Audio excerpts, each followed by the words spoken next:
All right. No, just don't curious, Charles. Yes. 2 more minutes. Good morning. How are y'all today? Is it any put microphones here? I'm sorry. I'm going to be like the mayor today. I got to be best. First of all, thank you all for coming out. I told some of you apparently all we have to do is buy some food and hire a clown and we'll get people to show up. Thank you all for coming. I appreciate it. Jim, that's 2. Jim is counting the laughs. I really appreciate you all being here.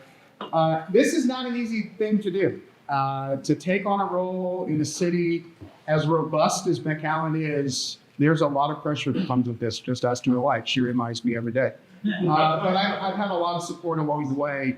And I was supposed to say hi to a very young lady before I took the stage. I didn't get a chance to do it. So I want to give a shout out to one of my biggest cheerleaders, probably the biggest cheerleader I've had since I moved to McAllen in 1999. She happens to be 101 and 80 days old-ish.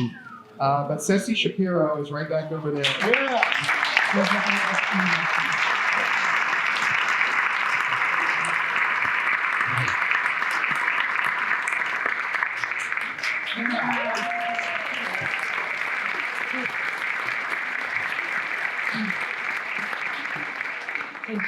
Is doing your families. Before you came, I knew your father and your mother, and you used to go out for lunch. Yeah. That's true. Ceci and my family go way, way back. Cookies and stuff. You can spoil your street, you gotta go out. It's not because I don't love you. I love you. Because at my age, you were getting the citizen.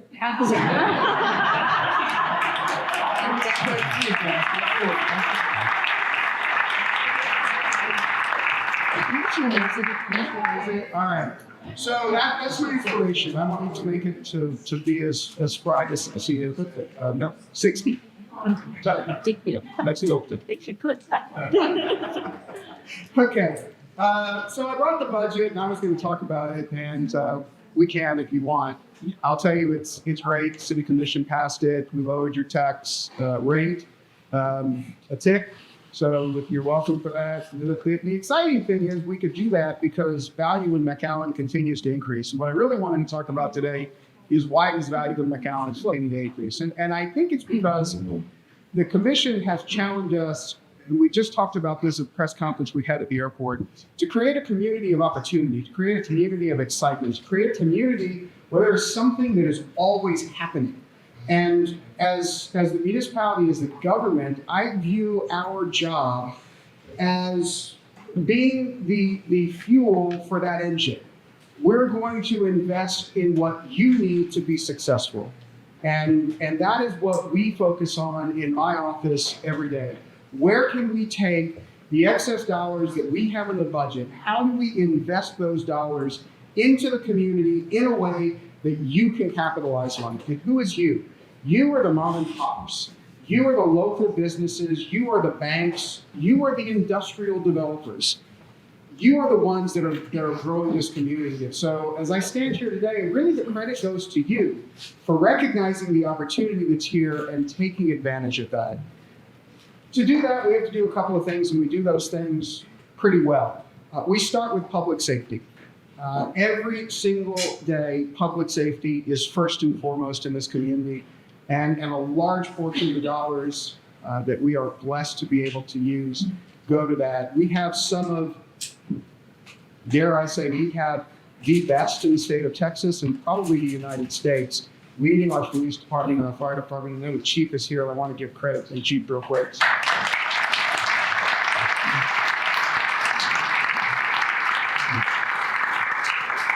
It's not an accident that McAllen touts itself, and you hear the mayor and the city commission talk over and over and over again about McAllen being the third safest, city in the United States, not in Texas, in the United States. It's not an accident. That happens only because of the level of expertise that is executing the police department and fire department. So to the men and women that work there and their leaders, my hat's off to you. No. Investment, opportunity. We evolve, we innovate every day. I talk to Liz on a regular basis. I work with the management team at the city. We are constantly trying to come up with new ways to invigorate this community. And most of those conversations happen, I'm going to say, by happenstance. The most recent initiative that in a three-party agreement or relationship between the University of Texas Rio Grande Valley, the Chamber, and the city's retail development office happened. We got a call. The office received a phone call from a concerned business. You know, things were tough, tariffs were in place, sales in the restaurant were down. What are we going to do? And we looked at their situation and we said, you know, maybe there's a way we can help you do something better. And so we sat down with the university, we sat down with Liz, and we're getting ready to announce a fantastic initiative that is going to work through the Chamber of Commerce with local retail to develop marketing and business planning in conjunction with the Vacker School of Business and the students over there. And so what a tremendous opportunity to help the retail community develop their marketing plans, work their budgets, but also allow students at the university to engage in a real-world exercise where they get firsthand experience on what it's going to be like when they finish the next 2.5 or 3 years, wherever they are in their program, how do they put it into practice, how do they hit the ground running. Part of what I recognize in building this community is that we create the next level workforce. The world is finding a way to come here. Where are my partners from AEP? Are they still here? Where are you? Barney was here. I know he was here. I remember. Okay, well, he was here somewhere. Thank you. Technology is coming here. Technology is coming here. Investing in our students, investing in the youth of this community is priority number one for me. Making sure that we have the workforce that industry needs to bring next level to McAllen is important to me. We engage with, and I'm thankful to my friends at the A&M campus from the Tres Lagos area to be here today. We are engaging with them in constant communications about how we can amp up their health-related programs, whether it's pharmacy, nursing, as public health online yet, it's there. But healthcare is going to be next level and important for this region. We track very, very closely through our retail development office, the trends that are affecting and impacting you, the business community of McAllen. If you were at the press conference we had over at the Performing Arts Center the other day, we engaged a professor of economics from St. Mary's University in San Antonio, and she looked specifically, Dr. Belinda Raman, looked specifically at cell phones that were homed in Reynosa, Texas. How she knew they were homed in Reynosa, Texas is not a mystery. She watched them. She made sure they stayed there for 2 or 3 days, that they hadn't gone to Mexico from the United States, but they were home there. She recognized that when those phones came over, if there were groups of 3 of them, it was probably a parent and child, and so she discounted one. But she tracked those phones, and she tracked the spending habits of shoppers from Mexico coming to the United States. She watched them for 33 days. Big shopping weeks. Let's acknowledge that off of that. But 33 days, $60 million infused into this economy. That's a huge number. So we can't discount what's going on across the border as we look at this community. One of the things that we've been blessed with recently was a lot of money pumped into economies by the federal government. There was a lot of money that the city of McAllen received through ARPA funding, and we capitalized on that. We used it to fund drainage infrastructure projects and provide for basics, but that funding is gone.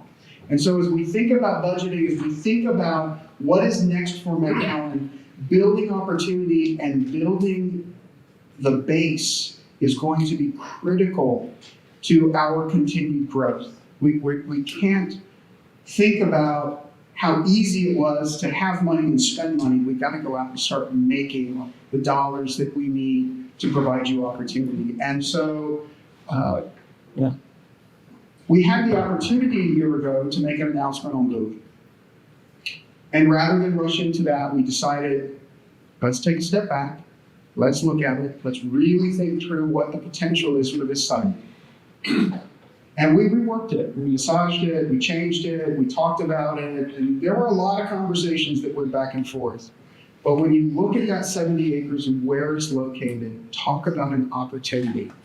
An opportunity for prime housing. People from Mexico are looking to invest in the United States. We know that because we're there. It's not an accident. We know the kind of housing they're looking to invest in.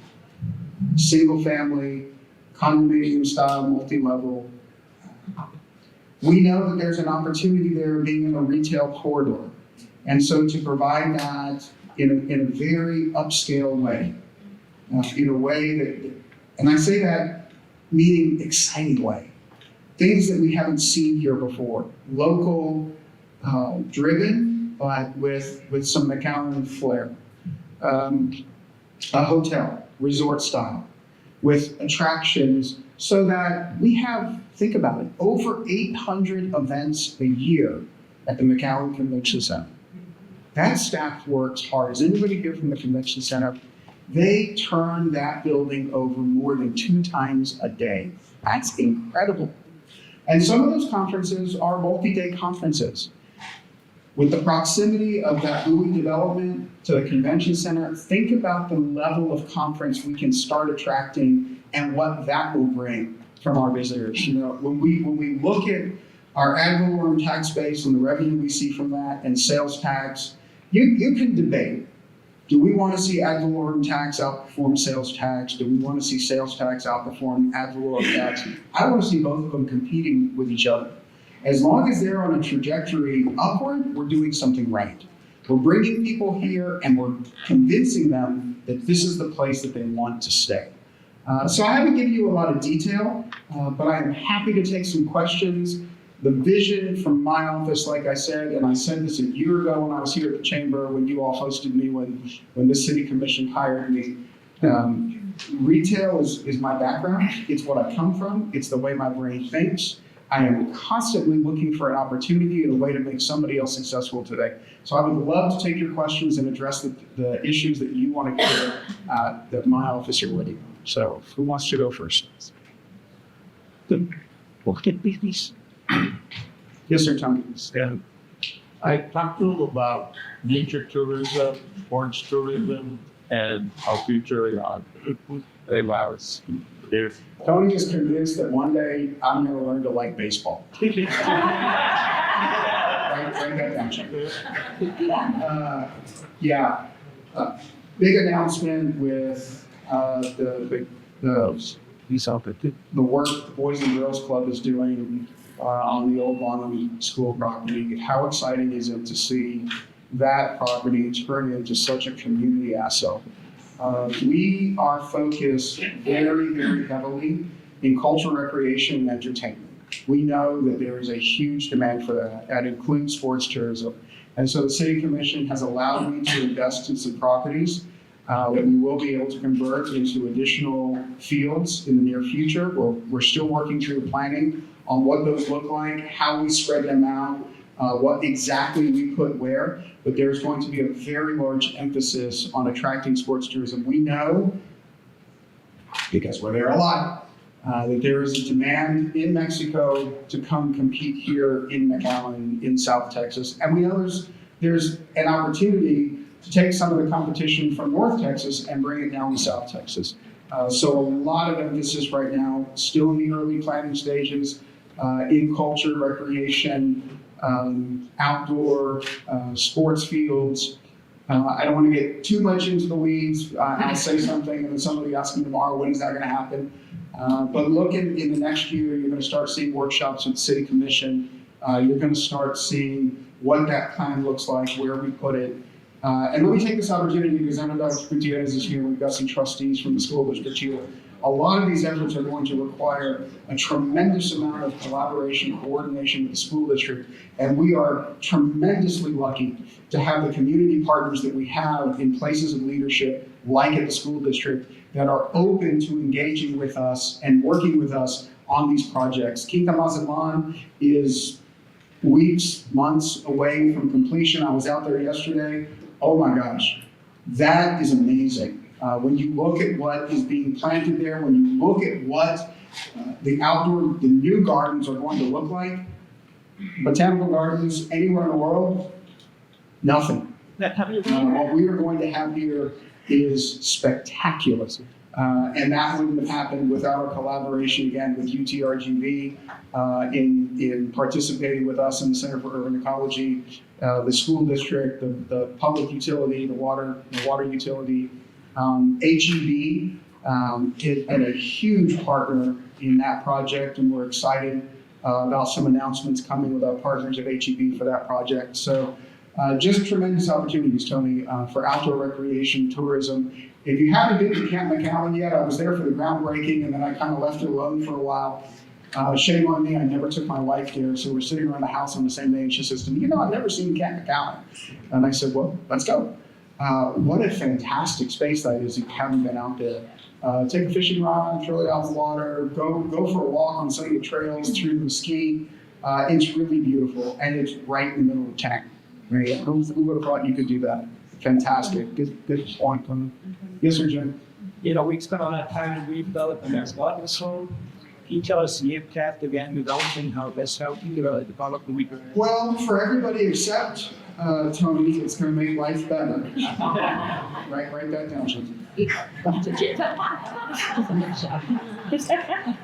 Okay, Jim asked me, are you going to be funny? And I said, I don't know. He said, well, I'm an accountant, so. Write that down.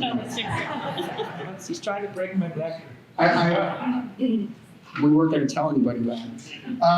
So the UBC, Michelle Rivera's here, our planning department under the leadership of our deputy city, I was going to say city attorney. I've got to learn to turn that switch off. Under the leadership of Michelle and our development team, worked hard to rewrite what development looks like in McAllen. And so that process should be streamlined. Requirements are going to reflect modern trends. Mixed use is favored, less parking. Who would have thought? I know when I was a kid, first thing I wanted was a driver's license. So give me, not even a driver's license, just give me a car. My kids are approaching 16, they're like, I'll take an Uber. So I guess we don't need as much parking as we used to, Michelle. So that's coming down. Sensitivities built in there to light, making sure we've got proper shielding for light, so that light pollution isn't ruining aesthetics. But the processes that come with that code should be very nice. Take advantage of it. If it's something, if you've always wanted to do some work on your current property, but the old code was a little restrictive, take a look at it now. We're going back through, we're rezoning a lot of the city. If we haven't gotten to your area, there's an opportunity for you to do that, and the fees get waived because it's rezoning that we're going to have to do anyhow. So there's a lot of opportunity here. And that opportunity, Jim, good question, will aid in developments like what's going on at Bowie to really favor those mixed-use developments. I can envision areas of the city that are really primed for some redevelopment. It takes time, it takes vision, it takes a little bit of investment, but there are areas in Old McAllen that I think would really benefit as investors want to come in and rebuild some parts of the city to that code. So it's a tremendous opportunity. If you haven't taken a look at it, visit with Michelle. It's got a YouTube plug for visit with Michelle. Write that down, Jim.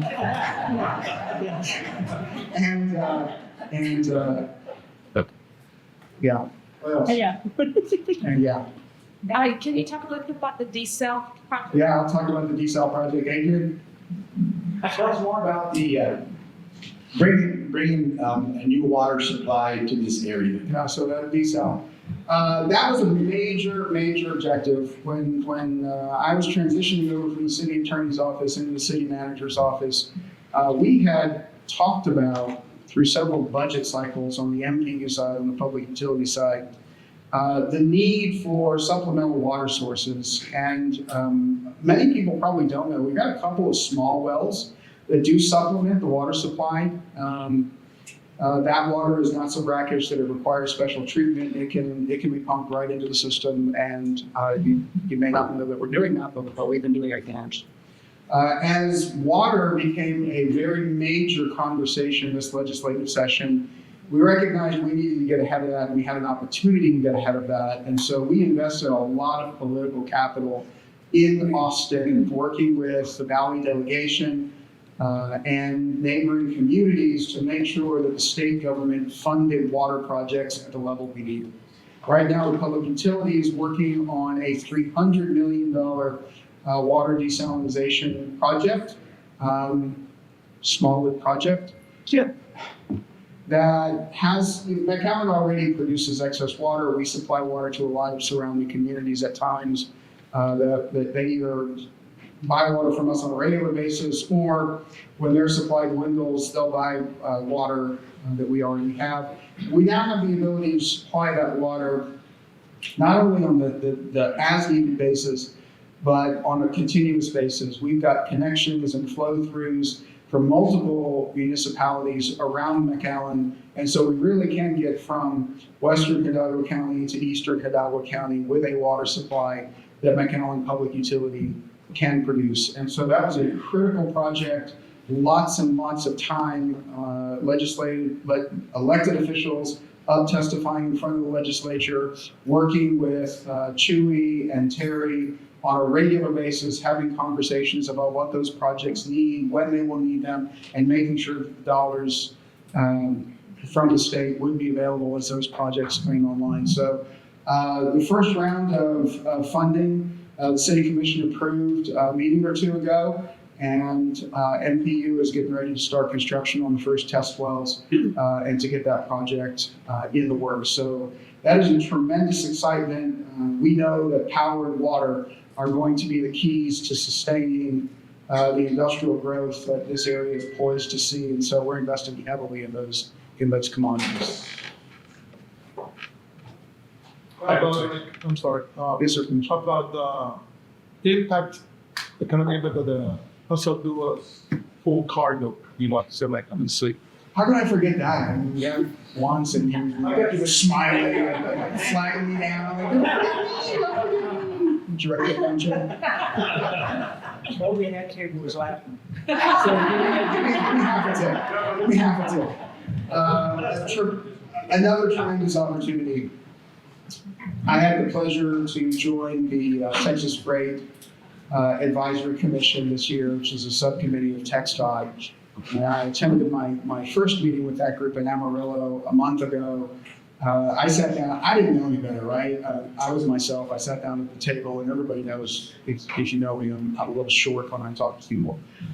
So I sit down at the table and they say, introduce yourself and tell us something we need to know about you. And so I'm thinking, okay, we're here to talk about freight and what's going on. And I didn't realize that wasn't a call for action. So I sat down and I said, my name is Isaac, I'm city manager at McAllen, and TxDOT's completely missed the mark. We've got this bridge coming online, and Ansel Lewis Highway dead ends into the expressway, a stop sign, and that is not going to work. And everybody in the room stopped to look. I got an email the next day. Can we hold the next meeting in McAllen, and can you give us a tour of your project? Ansel Lewis Full Cargo is ready to come online. It is going to be CT-PAT FAST certified. It is going to be exclusive in those categories. What does that mean? That means that the cargo coming across that bridge is already predetermined, for the most part, to be safe, will be subject to minimal inspections and flow freely. We have met with logistics clusters, trucking clusters in Mexico. The difference for them, distance-wise, depending on where they're coming from, maybe 40 kilometers in Mexico to get from Laredo to our bridge. They will save an average of 6 to 7 hours per truck crossing the bridge. That is tremendous. So a huge opportunity to move commerce from Mexico into the United States. And we know that the cargo coming across our bridges within about 7 days winds up coast to coast in the United States. So a tremendous opportunity. The impact that is going to have on this economy, the opportunity for industrial development and warehousing is off the charts. Juan, through our diplomatic communications in Mexico, has resolved the challenges that we had in getting Mexico to finish their side of that project. And so we are looking forward, again, in the next couple of months, supply chain issues, we're still talking about them, yes. But as soon as we get the last bit of inspection equipment and booths in on the government side, we'll be ready to rock and roll there. So we are super excited and really thrilled with the job that Juan did in stringing that project together. It was politically complicated, required coordination between 3 local municipalities and 2 world nations, but Juan was able to do it, and the opportunity is incredible. Who are you helping? Thanks. Yes, ma'am. Pretend for a moment I'm not your comms director, but today the governor made an important announcement and appointed to the TMRS. So Yeah. actually 2,600 employees you're representing now, more than 200,000. How do you feel about that? I'm thrilled. I'm a Texan through and through, and I've taken every opportunity I can to serve the state of Texas in whatever capacity I can serve the state of Texas. What I do know is, and I'll use that to segue into something that Liz and her team at the EDC have done phenomenally well, and that is stay plugged into the governor's economic development office. And the governor has a very, very, very robust economic development agenda for the state of Texas. They are working very, very hard to bring high-tech industry to Texas. Liz is staying plugged into that. And what I told the governor's office when I met with them to interview for the appointment was that we need to make sure we've got a municipal workforce that is ready to support those efforts, and making sure that we've got a healthy retirement system that we can offer the employees that serve us, our community, is key to being able to do that. And so to be able to sit and help steward the $43 billion in retirement funds that board oversees is a tremendous opportunity and a great way for this community to stay plugged in to what's going on at the state level. So very excited about that. Thank you for bringing it up. And thank you to Liz and her team at the Chamber and MEDC for staying so plugged in to what the state messaging is. We've got to hear that. We've got to capitalize on it. Yes, ma'am. So A&M's worked a bit with the city on veterinary needs in the area. Can you talk a little bit about the city's efforts relative to pet over population? Yeah, I have 2 dogs. I'm not adopting anymore. And thank you for that. That is a great question. Michelle and I are working very diligently with the city's animal shelter provider, Palm Valley. We recognize those challenges. In fact, I received a letter, was it yesterday, Michelle, that we were looking at it, from a local veterinarian that expressed some concerns about pet overpopulation. There were some fantastic suggestions from that vet, and we're going to look at how we can work with PBAS to implement those studies. Pets are a challenge. We are proud of our animals, and they love to date. And so we have to help them do that responsibly. Stay near. Did you make that? We have to promote spay and neuter. That is the first way we're going to get the pet population under control. We've got to keep talking about responsible pet ownership. And we need to work with our local shelters to make sure that they have the tools and the resources to provide the services that the pet population needs. Places like A&M and at the university and other universities across the state of Texas that we've engaged with are willing to assist.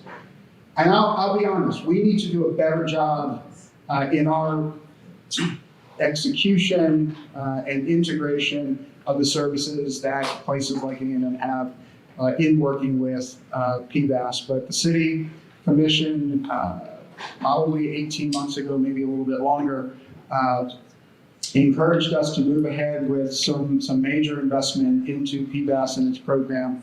We are working with PBAS right now on designs for expanding the Lori Andrews Center as they get ready to shut down their Trenton location. We will remain fully engaged in that project and working with them to do our very best to control that population. So good question. I have a question. Do you have a question or do you have a comment? Question. Okay. Can you give any advice to business owners that are in specific industry with regard to the sunset process, the Texas Sunset Act, But just curious as to why you spoke or you picked specific industry to target for city and chamber initiatives. Why would you keep a specific industry? It sounds like cost is coming so back. Yeah, I'm not sure I understand your question, but I'll tell you this. My office, and as Liz knows, has been fully engaged in supporting retail in whatever your preferred endeavor is. Like I said, I come from a retail background, so retail is what I know, and I recognize that small business is the backbone of this community like it is so many communities. And so as we support your growth and provide opportunity for you to expand into new ventures, we look forward to hearing from you. I am accessible. If you don't have my cell phone number, ask about 80% of the people in this room, they have it. You have my permission to share it. Thank you to the gurus who invented call screening. You can now tell me who you are, and I'll be more likely to answer than force you to voicemail before I call you back. But please engage. I want to hear from you. I want to understand what your needs are. We want to make sure that we're providing the opportunity that the community needs to grow. It's the challenge that the commission gave us, and I take it seriously. I moved here in 1999. I didn't know that I wanted to make this community my home. But there is no place in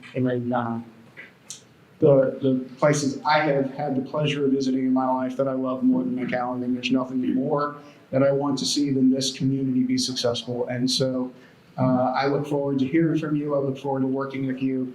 And together with the leadership from the City Commission, we look forward to providing you the opportunity to find the success that you're looking for. So, Commissioner Ellie, we've worked on lots of drainage projects with the county. Thank you very much for being here. I was not going to let Liz take the microphone away from me without acknowledging your presence here today. It means a lot to me that you came out.